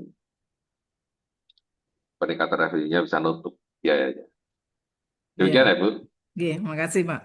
Sama-sama. Baik, selanjutnya ada satu lagi, Ibu Wahyu Sukartiningsih. Padanya kami persilahkan untuk pertanyaannya. Ya, terima kasih Pak Adi dan Bapak apa Pak? Sebentar. Ya, ada Pak Suhadi ya. Gini Pak Suhadi, kalau saya mendengarkan tadi yang disampaikan ya, sepertinya ruang lingkup untuk jangkauan masyarakat yang menjadi mitra penelitian ini lebih diutamakan yang jangkauannya luas gitu ya. Jangkauannya luas misalnya kalau itu di kami, sebenarnya kami kan sudah merencanakan penelitian ini tuh di desa karena kondisi desa yang memang dari data yang ada itu pelibatan perempuannya itu sangat kecil gitu ya. Nah, mungkin ini bisa jadi bahan untuk di desa tersebut ya, atau melalui BUMDes mungkin kami akan ke nah itu bisa meningkat atau mengoptimalkan pelibatan perempuan gitu ya. Tapi itu kan skupnya di desa gitu. Nah kalau di wilayah yang luas mungkin saja tidak semua desa itu memiliki permasalahan yang sama gitu ya, Pak Suhadi. Nah ini yang kami tanyakan, apakah skup desa ini menjadi tidak begitu tidak begitu ini untuk di penilaiannya nanti gitu ya. Itu yang pertama. Kemudian mitra kami kan sebenarnya meskipun itu desa gitu, kami juga akan bermitra dengan komunitas-komunitas yang mungkin selama ini memang memberdayakan perempuan gitu dengan produk-produk yang mereka miliki gitu ya. Nah ini bagaimana Pak Suhadi dengan kondisi yang seperti ini gitu? Ya, apakah harus wilayah kabupaten, kecamatan, atau desa, atau ya kalau itu sekolah, misalnya tadi saya lihat ada pertanyaan sekolah juga ya.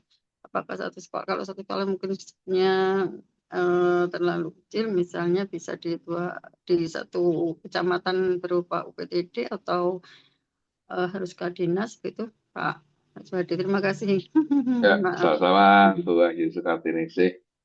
Iya. Jadi memang ya selalu menarik ini tentang pemberdayaan perempuan, bahwa ya income keluarga itu kan bisa naik signifikan kalau mesin ekonomi kedua yaitu para istri itu bisa produktif gitu ya. Iya, Nah, ini kan hipotesis sebetulnya, Bu, hipotesis.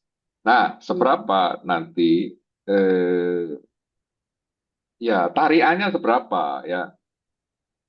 Jadi kalau misalnya, oh, yang sasaran saya tidak luas, satu desa saja, tetapi eh, dengan apa rancangan riset yang saya buat ini, masing-masing keluarga nanti bisa jadi jutawan gitu. Boleh, Bu. Jadi, Iya. oke, jumlahnya nggak banyak, tapi kualitas peningkatannya ini akan eksepsional. Silakan, itu menarik juga. Iya, iya. Terima Ya, kasih. jadi sebetulnya seberapa yang bisa diangkat dari mereka. Nah, nanti dengan peningkatan yang katakanlah fantastis tadi, impact-nya akan besar dengan sendirinya. Desa-desa tetangganya pasti akan kepo dan akan ngikuti ini gimana resepnya supaya bisa sejahtera, jauh lebih sejahtera gitu ya. Saya kira begitu ya Bu. Jadi Ya, kalau memang skopnya kecil ya kualitasnya harus tinggi. ya, Tapi terima kalau kasih. kualitasnya naiknya nggak banyak-banyak ya harus luas. Ya. Ya, terima kasih Pak Suhadi atas Siap, penjelasannya. Ya, terima kasih. Sehat selalu Bapak. sami-sami. Sama-sama. Baik, Ya, selanjutnya satu pertanyaan lagi tidak apa-apa. Silakan, silakan. Ya, kepada tadi ada yang ingin bertanya. Naida, Bu Naida, silahkan pertanyaannya. Baik, bismillahirrahmanirrahim. Assalamualaikum warahmatullahi wabarakatuh. Terima kasih Pak Adi atas kesempatannya. Eh, Pak Lili, saya mau bertanya. Kebetulan saya sudah punya model penelitian, judulnya adalah model sistem lift house untuk mengatasi banjir di Kabupaten Wajo. Nah, saya rencana Pak ingin mengangkat judul ini menjadi pengembangan dan hilirisasi sistem ini di dalam penelitian Bestari ini. Apakah boleh saya melakukan living lab ini pada kawasan rawan bencana yang ada di sana di Kabupaten Wajo dengan melakukan uji lapangan? Karena ini yang saya lakukan baru model, ada satu model rumah yang adaptif terhadap banjir, rumah dalam hal ini rumah panggung yang adaptif terhadap banjir dengan memasukkan teknologi di situ, Pak. Tapi model ini saya belum uji lapangan, baru uji lab dan uji aplikasi. Jadi ada beberapa aplikasi di arsitektur yang saya gunakan untuk melihat apakah rumah ini bisa naik turun eh, dengan beberapa apa namanya perhitungan-perhitungan, misalnya seberapa besar eh, seberapa banyak pelampung yang saya pakai untuk menaikkan rumah panggung ini, kemudian juga bagaimana sistem lift house-nya, teknologi lift house-nya.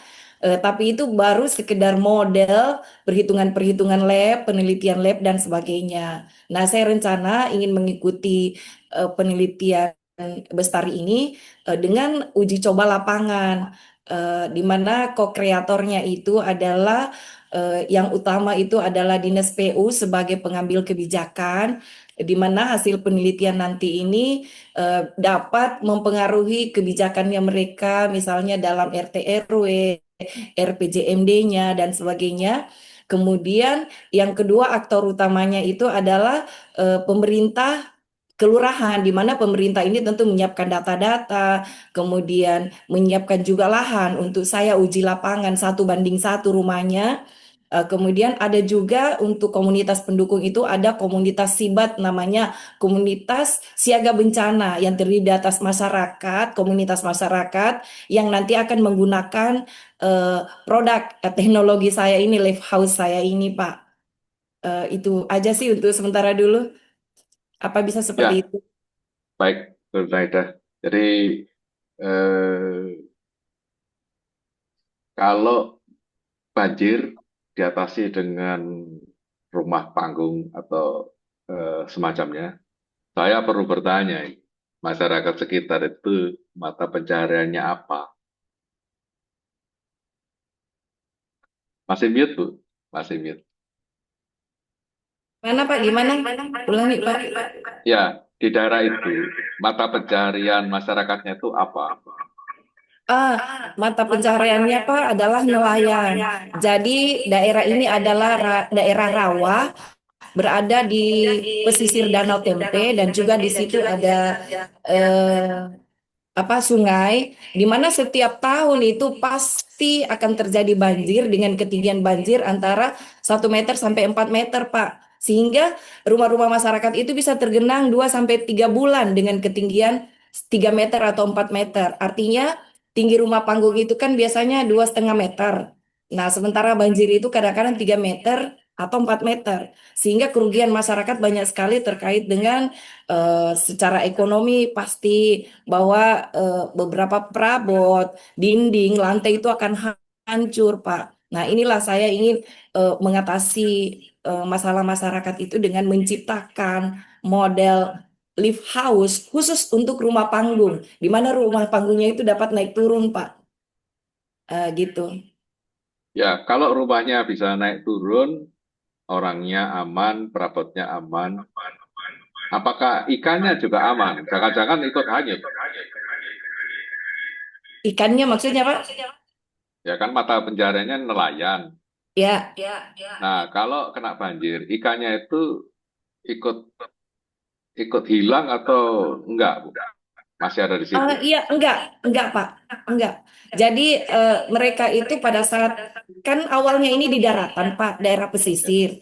Mereka akan terendam banjir jika terjadi banjir musiman setiap tahun, Pak. Ya. Jadi mereka misalnya di atas rumah bisa tetap cari memancing ikan, ngambil ikan, atau ke danau atau ke sungai. Sekolah, anak-anak masih bisa sekolah.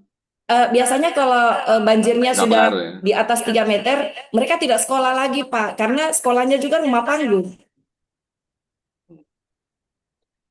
Ya, ya pertama, masalah banjir ini kan masalah lingkungan, bukan Ya, problemnya desa-desa. Karena ya, penanganan lingkungan harus oleh sedikitnya pemerintah kabupaten atau ya, provinsi. Ya. ya. Nah, solusinya macam-macam. Ada yang dengan pembuatan kanal, barangkali bisa di off-kan dulu Bu Ari ya, mikrofonnya Bu. Gimana, Pak? Mikrofonnya mohon di off-kan dulu, di mute dulu. Ini Ya, komputernya suaranya tidak terlalu. Ya, gimana, Pak? enggak, bukan speakernya, mikrofonnya aja, di mute. Iya, udah. Ya, ya. Jadi ya sebetulnya ada teknologi untuk survival gitu ya. Ya, tetapi sebetulnya model penanganan yang semacam itu ya tidak sustain, Bu, karena fungsi sosial masyarakatnya akan terganggu karena banjir. Dan memang masyarakat nelayan itu di mana-mana ini punya sifat keras kepala yang luar biasa. Mereka tidak mudah untuk pindah. Ya, Saya kira itu secara kultural sama lah di semua tempat di Indonesia ini. ya, betul. Makanya daerah-daerah nelayan itu paling tidak bisa diminta pindah-pindah. Ya, bisa jadi ini adalah satu terobosan. Kemudian ya terhadap kondisi alam itu, ya tentu saja nanti ya harus bahu-membahu Bu dengan pemerintah kabupaten kota atau provinsinya, Ya, supaya tetap ada pengelolaan sungai supaya kedalamannya memadai sehingga kalau ada curah hujan berlebih sungainya nampung. ya, Nah, di banyak tempat di Sulawesi Selatan ya, ini kan banyak daerah terdampak banjir. Di sekitar Makassar, sekitar Makassar kota besar banjir. Makassarnya juga banjir. Nah ini ya. Kalau kita lihat itu ada di Gorontalo, itu Iya. juga ada yang separuh kota itu memang rawa, dan ya umumnya sama kondisinya bahwa pemerintahnya tidak rajin untuk membenahi kondisi Lingkungan. aliran air gitu ya. Dan nah kalau mereka sebetulnya tidak menganggarkan perawatan sungai-sungai itu, maka sebetulnya ya mohon maaf ya Bu Naida, saya bilang ini solusinya apa ini ya, bertepuk sebelah tangan. Meskipun meskipun oke, itu ini adalah satu punya uniqueness sebagai satu apa survival, itu solusinya menarik. Tetapi kalau bisa ini juga terintegrasi atau menjadi knowledge bagi Oh, pemerintah daerahnya. betul. Karena ngeruk sungai secara rutin itu tidak sebanyak untuk mengupgrade atau menaikkan investasi rumah. Jadi kalau itu kan butuh upgrade ya, Iya. ya di kondisi-kondisi di tempat-tempat tertentu yang memang eh, meskipun sungainya diperbaiki itu tetap banjir, nah itu ya apa boleh buat, itu memang mandatori. Tapi di banyak tempat saya kira ada ada kebijakan yang memadai. Karena kalau itu bangun rumah itu kan beban siapa? Masyarakat. Masyarakat memang punya kemampuan ya untuk ngupgrade rumah.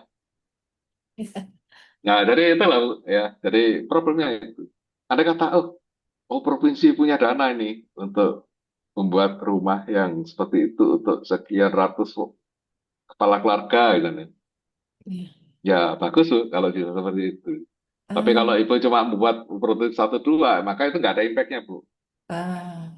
Tapi Berarti kalau ada, aktornya bisa ya kalau bisa datangkan provinsi.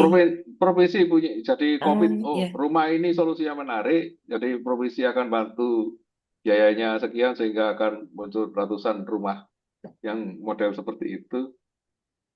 Bagus Bu, karena nanti untuk satu hasil penelitian kalau dia mati, kehidupan warga setelah dapat bantuan perbaikan rumah itu, sekarang keberfungsian sosialnya sudah bagus nih. Ya bisa jadi riset menarik. Kalau kalau jumlahnya ratusan kan itu tervalidasi. Hmm. Sebagai eviden itu kuat Bu, karena apa Hmm. jumlah sampel gitu ya. Iya, iya. Ya kira-kira gitu ya Bu. Nanti ya, selamat berjuang lah nanti. Gimana kedekatannya ini dengan Ya, dengan eh, apa pemerintah yang punya financial resources yang lebih besar, karena iya. ya Oke. Terima kasih banyak Pak Lili kalau masukannya. Oke, baik, sudah terjawab ya Ibu Nadia. Selanjutnya kepada Terima kasih Pak Adi. Bapak Bambang Yudi, silakan pertanyaannya.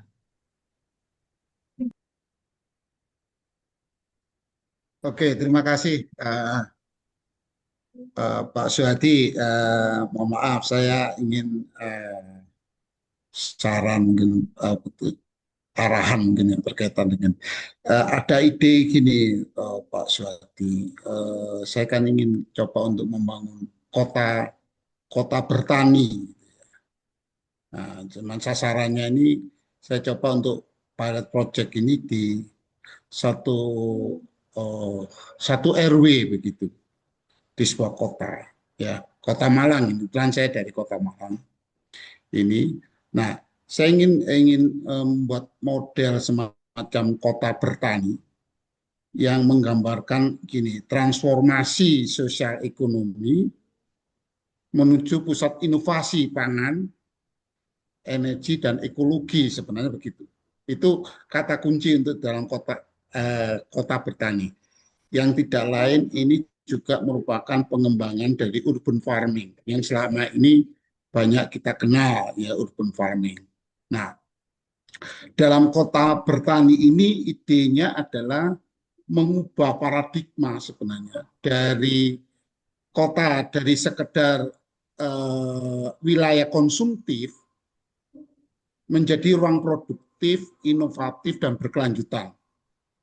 Nah, cuman persoalan tadi ya saya sampaikan tadi kalau ini modelnya ini dikembangkan di satu kawasan RW yang selama ini sudah kita lakukan penelitian terkait dengan urban farming ya, tentang RW ini.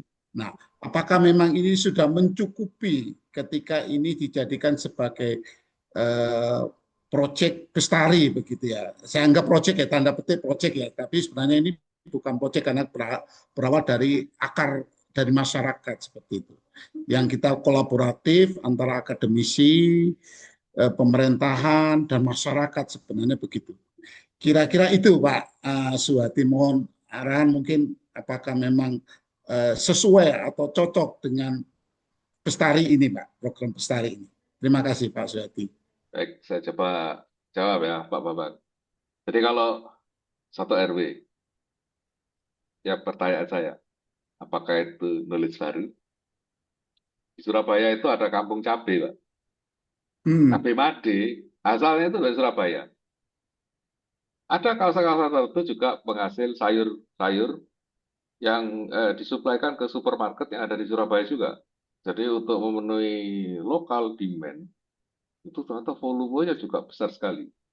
Artinya Surabaya ini sebagai satu pasar, itu bisa menyerap komoditas pertanian, urban farming itu besar sekali. Yang cabai itu malah banyak yang dijual ke Jakarta, bahkan sampai ke Medan, karena uniqueness-nya cabai itu tidak busuk dalam waktu yang lama. Nah, sebetulnya ya Bapak riset itu nanti apakah punya unique value? Apakah nanti bisa jadi dari sisi penelitian ini ada sesuatu yang baru. Yang kedua dari sisi impact, apakah cukup besar? Kalau misalnya ya RW itu yang ditanam itu misalnya keraton gitu ya. Ya tentunya karena itu narkoba ya uangnya gede, tapi kan kita ada punya norma yang lain gitu ya. Bahwa itu dari sisi kesejahteraan mungkin bisa tinggi sekali. Tapi kalau sekedar ya Bapak sendiri mandang ini jadi project, sebetulnya sustainability ini sebagai living lab apa? Apakah Bapak punya rencana untuk pengembangan atau riset lebih lanjut tentang urban farming itu? Ya seperti itu Pak. Tapi kalau Bapak masih ragu-ragu, barangkali bisa eksplorasi lagi atau pikirkan sesuatu yang punya dampak yang lebih besar. Kalau Malang itu sekarang sudah masuk problem banjir ya. Mungkin sebagian ya.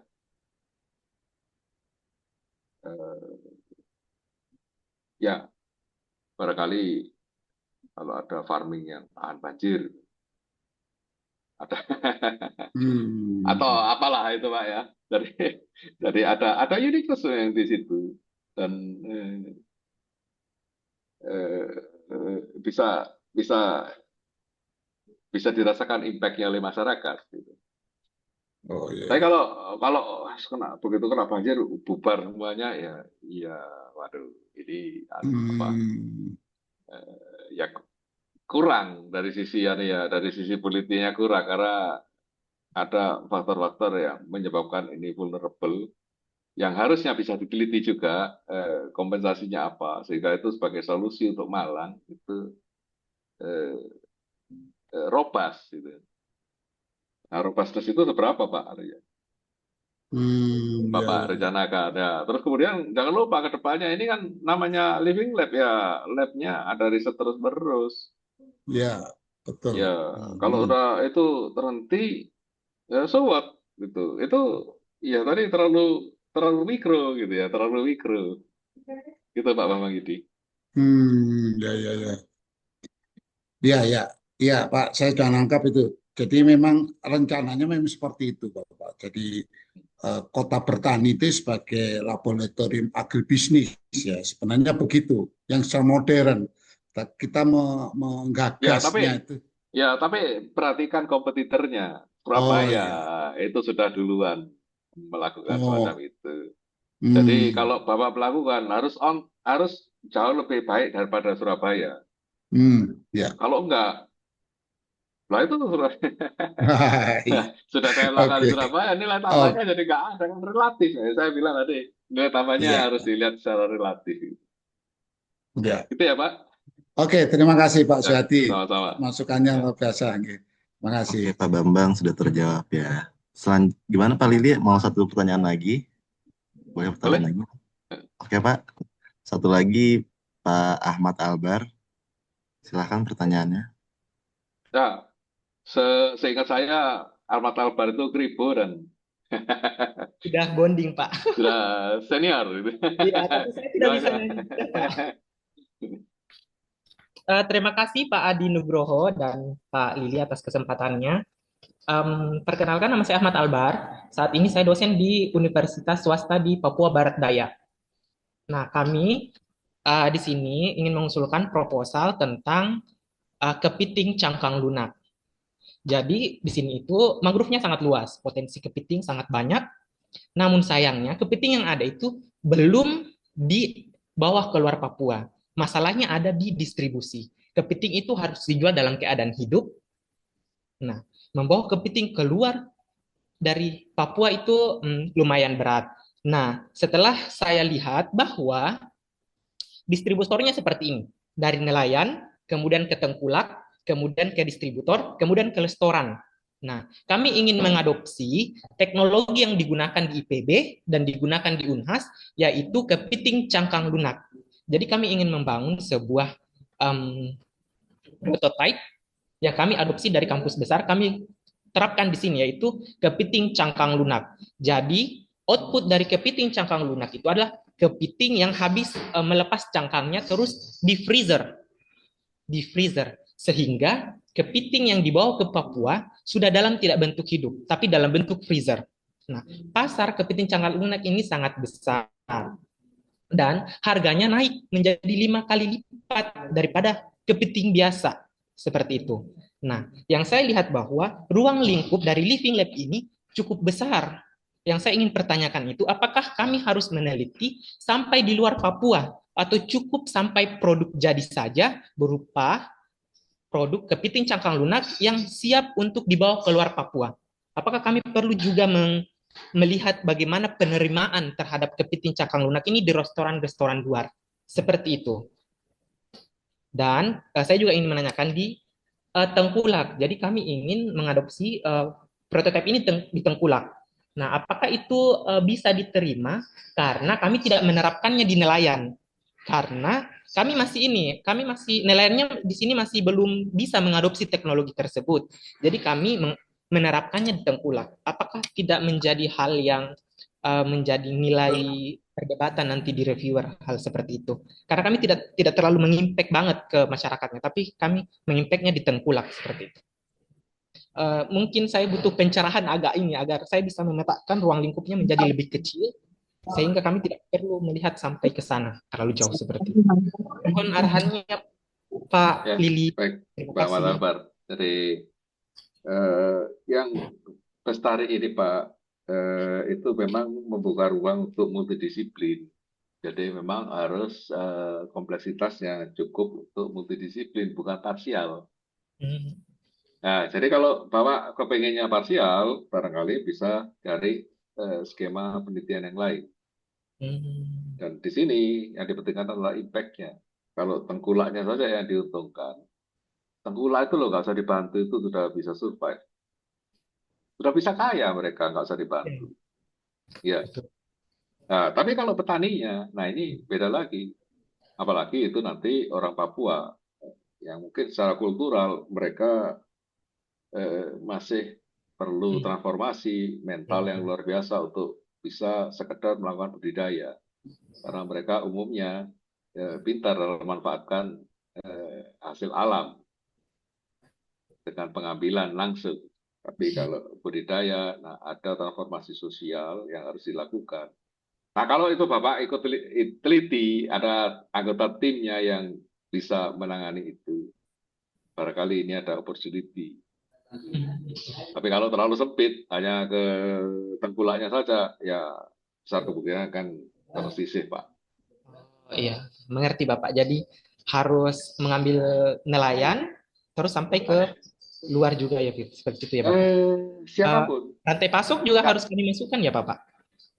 Ya tentunya kalau ada pengemasan, value-nya sampai ke restoran atau ke pembeli langsung itu seberapa dipersepsikan value-nya ya. Jadi kalau di Jawa sini Pak, kepiting cangkang lunak itu tidak lebih mahal daripada kepiting yang normal, lebih murah bahkan. Ya, tapi karena transportasinya tadi lebih gampang dan bisa jadi lebih laku juga, lebih laku. Nah, dan size-nya kecil-kecil. Kalau yang gede-gede itu ya umumnya dijual utuh, tidak yang masih cangkangnya keras. Dan Jawa ini mengkonsumsi kepiting yang bisa datangkan dari mana-mana.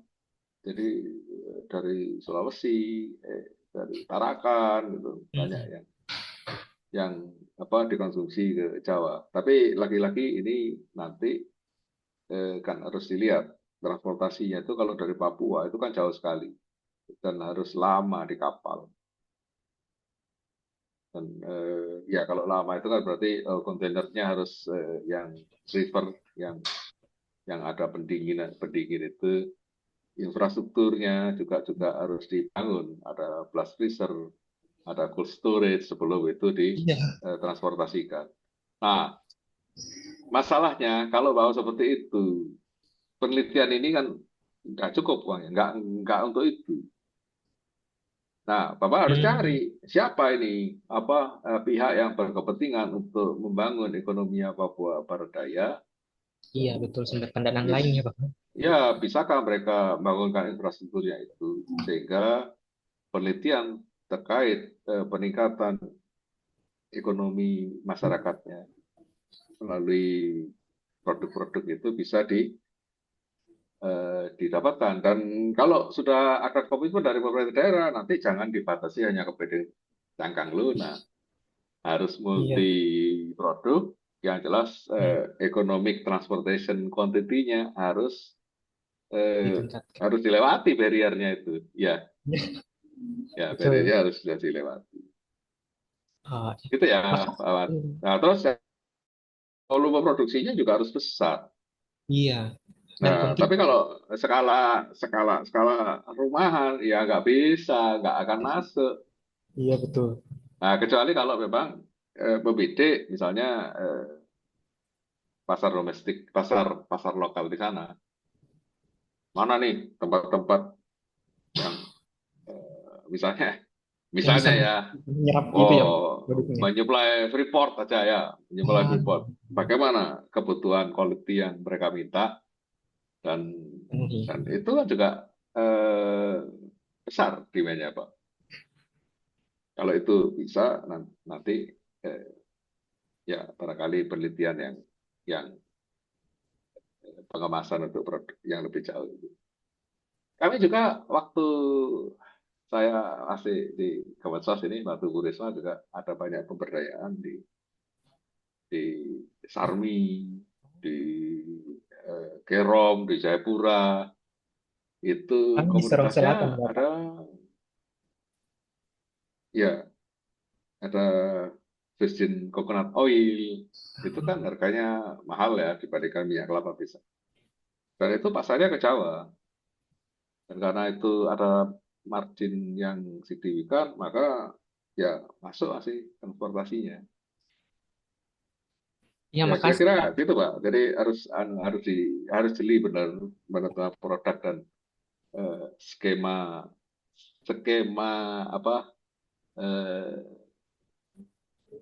rancangan social impact-nya, social value-nya itu, supaya dipandang sebagai satu usulan yang signifikan. Gitu ya Pak? Iya, makasih banyak Pak Lili, makasih banyak Pak Adi Nugroho. Sama-sama Mas. Oke, karena waktu kita terbatas, kita akhiri ya. Mas Adi, Ya Mas? ini sedikit aja ya himbauan ke teman-teman yang disiplin ilmunya itu informatika, ilmu komputer, informasi. Ini tolong ya untuk merencanakan satu model yang nanti mengukur impact-nya ke para pengguna, misalnya para pengguna banyak, dan segmennya adalah baru, maka janganlah pakai SUS, Acceptance Software Usability Model itu, jangan. Karena itu sebetulnya instrumen yang digunakan untuk perusahaan, yang mana penggunanya ini sudah diwajibkan sama perusahaannya untuk memakai. Jadi kalau orang bebas mau digiring untuk pakai software atau teknologi, pakailah yang teknologi adoption model atau apa ya, sehingga relevan nanti. Jadi hati-hati kalau teman-teman yang merencanakan acceptance untuk user yang sebetulnya future user, gitu, akan gampang kami nyoretnya gitu ya. Jadi harus pakai proper tools Ya, untuk betul. pengukuran. Supaya Kak, ini soalnya sering terjadi Mas Adi, jadi perlu saya sampaikan secara khusus. Terima kasih. Oke, terima kasih banyak Pak Lili atas tanggapannya. Baik, untuk sesi tanya jawab akan kami tutup. Terima kasih kepada Bapak Ibu yang telah mengikuti agenda webinar kita kali ini. Dari kegiatan hari ini, kita mendapatkan pemahaman bahwa sains dan teknologi tidak dapat dilepaskan dari konteks sosialnya. Dimensi sosial juga menjadi kunci untuk memastikan bahwa hasil riset dan inovasi benar-benar relevan, diterima, dan bermanfaat bagi masyarakat luas. Mungkin dari tim Bestari ada sedikit masukan atau tambahan dari Mbak Ira atau Mbak Della dan Mas Fajar.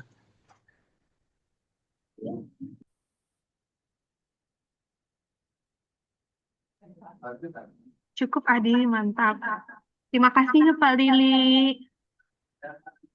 Mas Adi, ini ada sedikit yang tanya lewat teks yang untuk pendidikan bagaimana? Nah itu ya boleh saja, asal nanti impact-nya atau nilai tambahnya tinggi ya. Kalau nilai tambahnya nggak seberapa, terus skopnya hanya sekolah, ya terlalu kecil. Nggak seberapa naiknya tapi luas, nah itu signifikan. Tapi kalau kecil, ya meningkatnya harus tinggi.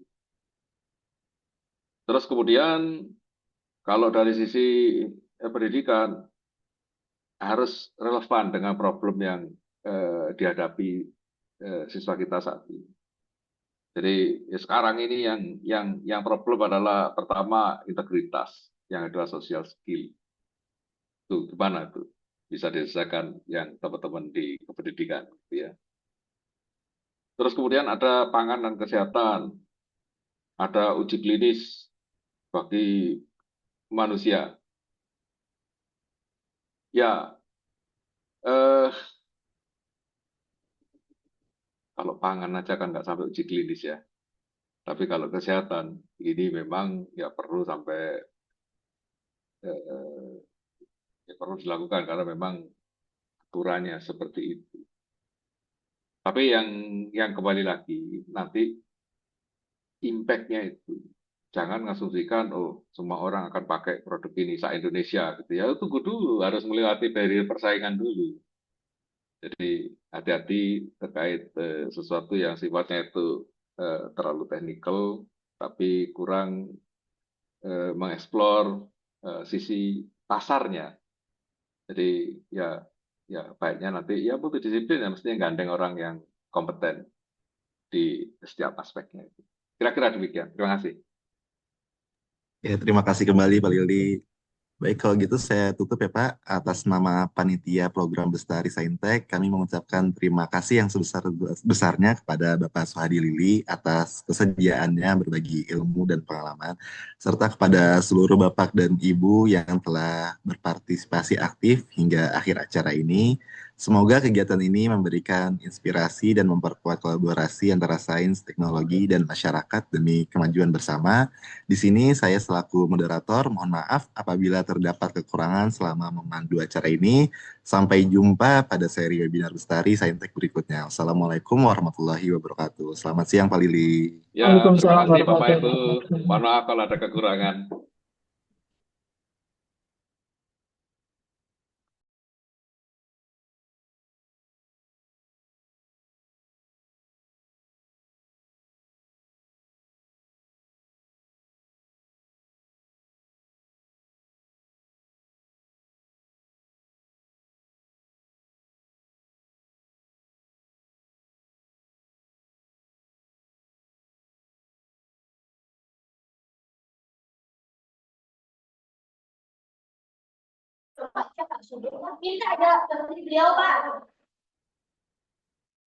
Begitu ya. Yap, yap, yap.